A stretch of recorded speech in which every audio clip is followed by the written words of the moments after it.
100 سال پہلے تو شاید اس کا تصور بھی نہیں تھا کہ مسلمانوں کی بیٹیاں اور مسلمانوں کی بہنیں اور مسلمانوں کی مائیں یوں بے پردہ اور بے حیائی کے ساتھ باہر نکلیں۔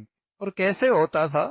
اس لیے کہ ان کے سامنے اپنے نبی کا حکم تھا، اللہ کا کلام ان کے سامنے تھا، اس اللہ نے کہا ہے، اللہ کے نبی کے ذریعے بتلایا ہے، یا ایھا النبی قل لازواجک وبناتک ونساء المؤمنین یدنین علیہن من جلابیبہن۔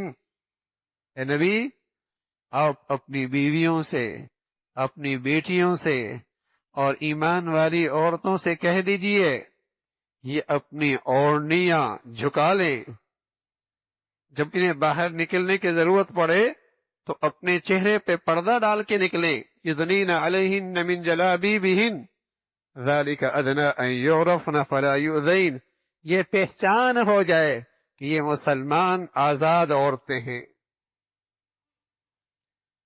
تو اس کا تصور نہیں تھا کہ مسلمانوں میں مرد عورت کا اختلاط ہو۔ لیکن میں عرض کر رہا ہوں میرے عزیزو، جب قومی سطح پہ ان کے جلوس ہوں یا جلسے، ان کے مذہبی جلسے ہوں یا کچھ، جب وہ اس انداز سے مخلوط محافل قائم ہونے لگی تو پھر نئی نسل تو ایک قدم آگے بڑھ رہی،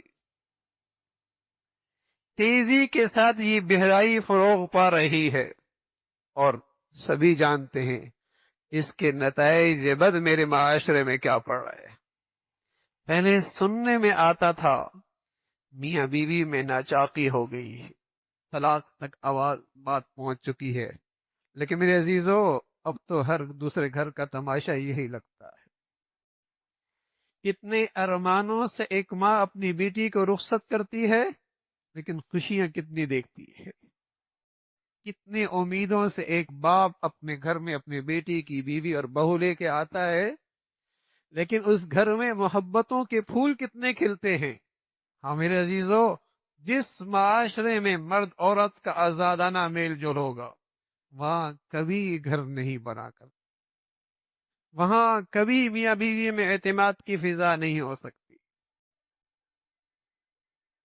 کبھی وہاں محبتوں کے پھول نہیں کھل سکتے۔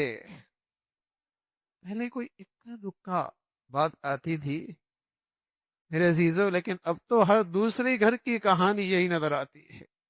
عدالتوں میں دیکھیے تو سوائے خلا کے اور کوئی کیسز کوئی نہیں۔ دارالافتاء میں جائیے تو ایسا لگتا ہے پوری قوم طلاق پہ آ چکی ہے،